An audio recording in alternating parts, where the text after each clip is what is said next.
Assalamualaikum warahmatullahi wabarakatuh. Eh, Halo semua. Pada kesempatan kali ini saya akan menjelaskan tentang studi case praktikum pengantar manajemen agribisnis. Sebelumnya perkenalkan, nama saya Farel Edri Agnosta, NIM terakhir saya 101 dari kelas G. Saya akan menceritakan sedikit dari teks study case yang diberikan oleh kakak asisten praktikum yang berjudul A Tale of Two Bears.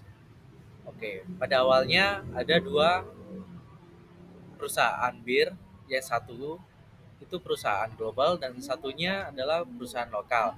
Yang perusahaan global ini dijalankan oleh Carlos Brito, sedangkan yang lokal dijalankan oleh Yuan Ling. Cerita singkatnya begini, Carlos Brito sukses mengubah Brahma menjadi raksasa bir global AB InBev dengan fokus pada efisiensi dan pemasaran yang agresif. Strategi berpikir seperti konsumen dan investasi besar seperti pada Piala Dunia berhasil mendongkrak penjualannya.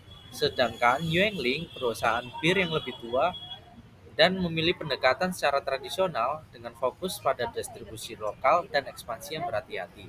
Meski berbeda pendekatan, kedua perusahaan tersebut memiliki kesamaan dalam mengajar pertumbuhan yang hemat dan berkelanjutan. Oke, selanjutnya adalah pertanyaan yang pertama. Oke, pertanyaan pertama, bagaimana perbedaan individu dapat membantu Anda memahami pendekatan Brido dan Dick Yuenling? Oke, yang pertama, poin pertama adalah fokus pada efisiensi Brito. Brito fokus pada efisiensi dan pertumbuhan yang agresif. Brito memiliki latar belakang yang lebih korporat dan berpotensi pada pertumbuhan. Ia menerapkan budaya hemat dan efisiensi yang ketat untuk memotong biaya dan melakukan akuisisi yang besar-besaran. Sedangkan Dick Yuengling, dia meneruskan perusahaan yang sudah lama turun-temurun generasi ke generasi, dan sehingga dia mempertahankan kualitas dan tradisinya. Poin kedua yaitu Brito berpikir seperti konsumen.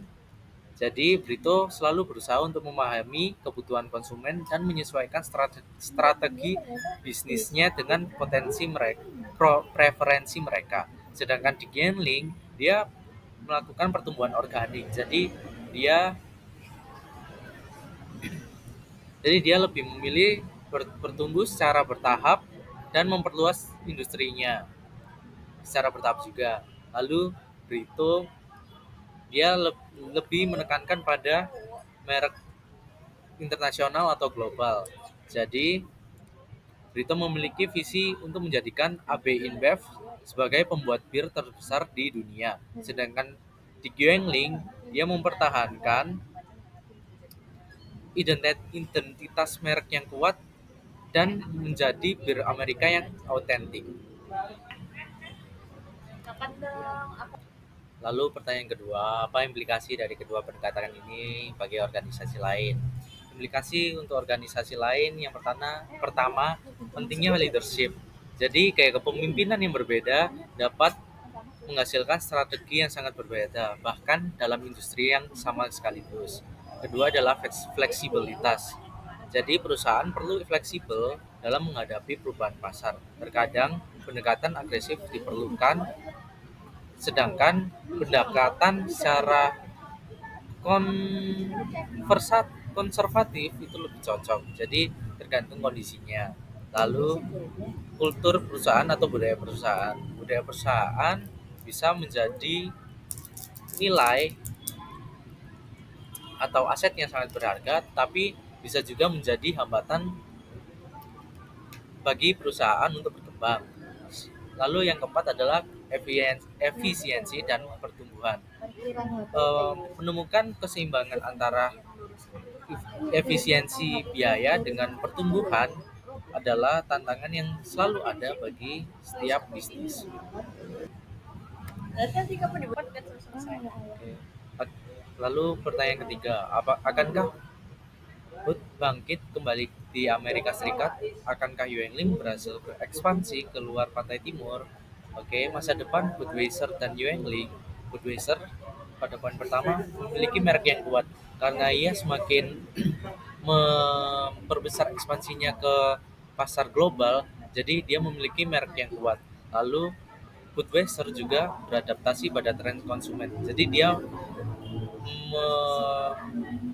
menyesuaikan dirinya kepada konsumennya sehingga ia dapat beradaptasi pada tren konsumennya. Lalu poin ketiga, persaingan yang ketat. Budweiser karena terus melakukan ekspansi ekspansi ke pasar global sehingga banyak perusahaan besar yang menjadi saingannya sehingga terjadilah persaingan yang ketat. Sedangkan Yuengling pada poin pertama memiliki reputasi kualitas karena Yuengling meneruskan perusahaannya dari generasi ke generasi sehingga ia terus berinovasi dalam memperbaiki kualitas dari birnya dan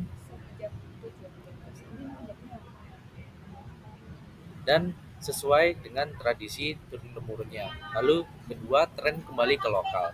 Jadi Yuengling ini kembali ke tren lokal, eh, dia mengikuti apa yang menjadi tren di sekitar atau di sekitarnya di perusahaannya sendiri. Lalu yang ketiga, logistik. Dia lebih ke memperbesar ekspansinya di daerah lokal saja. Lalu pertanyaan yang keempat, apa yang dapat terjadi dalam industri yang mungkin membuat ekspansi Yuengling terhambat? Faktor penghambat Yuengling yaitu yang pertama munculnya tren baru. Karena Yuengling terlalu fokus pada pasar lokal sehingga ia tidak mengikuti pasar global yang selalu terbawa arus. Lalu yang kedua, distribusi. Distribusi akan Yuengling akan terhambat dalam proses distribusinya. Lalu yang ketiga, ya, regulasi pemerintah. Yuengling akan diperhambat dalam regulasi pemerintahnya. Lalu kesimpulannya, Brito mengambil resiko besar, namun ia dapat mengukur untuk pertumbuhan global. Sementara Yuengling fokus pada pertumbuhan organik yang lebih stabil dan bertahap. Baik, sekian dari penjelasan saya. Maaf apabila ada salah kata, kata. Terima kasih. Wassalamualaikum warahmatullahi wabarakatuh.